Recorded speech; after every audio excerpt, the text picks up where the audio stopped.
Nagaraju SFI Telangana రాష్ట్ర కార్యదర్శి. తెలంగాణ రాష్ట్రంలో 10,500 కోట్ల రూపాయలు ఫీజు రియంబర్స్మెంట్ స్కాలర్షిప్స్ పెండింగ్ లో ఉన్నాయి.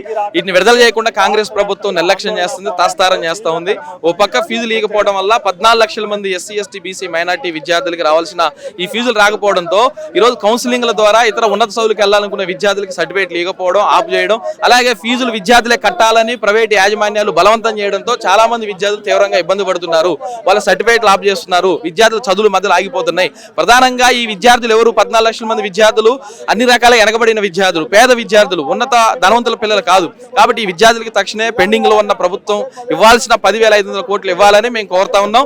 లేని పక్షంలో ఈరోజు హైదరాబాద్ లో ధర్నా చేస్తున్నాం. రేపు ఖచ్చితంగా రాష్ట్ర వ్యాప్తంగా విద్యార్థులందరినీ రోడ్డు మీద తీసుకొచ్చి ఈ రాష్ట్ర ప్రభుత్వం స్పందించేంత వరకు కూడా ఉద్యమం చేస్తామని సందర్భంగా చేస్తూ ఈ హైదరాబాద్ ఇందిరా పార్క్ లో ఎస్ఎఫ్ఐ రాష్ట్ర కమిటీ ఆధ్వర్యంలో ఎస్ఎఫ్ఐ విద్యార్థుల మహాధర్నా నిర్వహిస్తా ఉంది.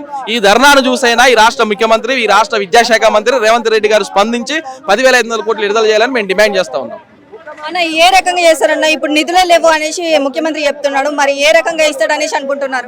నిధులు లేకపోతే ప్రజాప్రతినిధుల జీతాలు ఆగినాయా? నిధులు లేకపోతే ఇతర ఇచ్చే స్కీములు ఆగినాయా?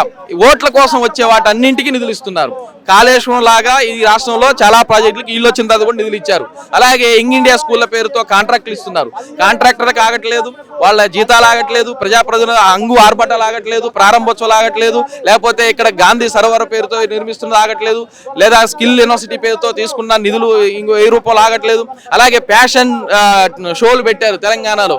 మా ప్రపంచ అందగత్తెలందరినీ పిలిచి ఇక్కడ మేము ర్యాంప్ వాక్ చేపిస్తామని. మరి ప్రపంచ అందగత్తెలకు నిధులు ఉంటాయి, ఇతర స్కీములన్నింటి నిధులు ఉంటాయి. మేము విద్యార్థులకు ఎందుకు మాకు నిధులు ఎవరు? మేము చదువు కోసం అడుగుతున్నాం, ఏరే దానికోసం అడగట్లేదు.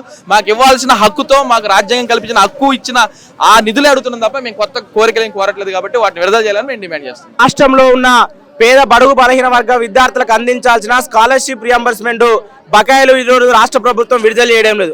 విడుదల చేయకపోవడం వల్ల ఈరోజు విద్యార్థులు ఉన్నత విద్యకు ఈరోజు దూరం అవుతున్న పరిస్థితి ఉన్నది.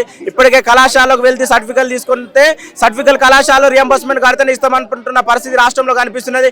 తక్షణమే రియంబర్స్మెంట్, స్కాలర్షిప్, ఫీజు రియంబర్స్మెంట్ బకాయిలను విడుదల చేయాలి. ఈరోజు రాష్ట్ర ముఖ్యమంత్రి ఏం చెప్తున్నారు?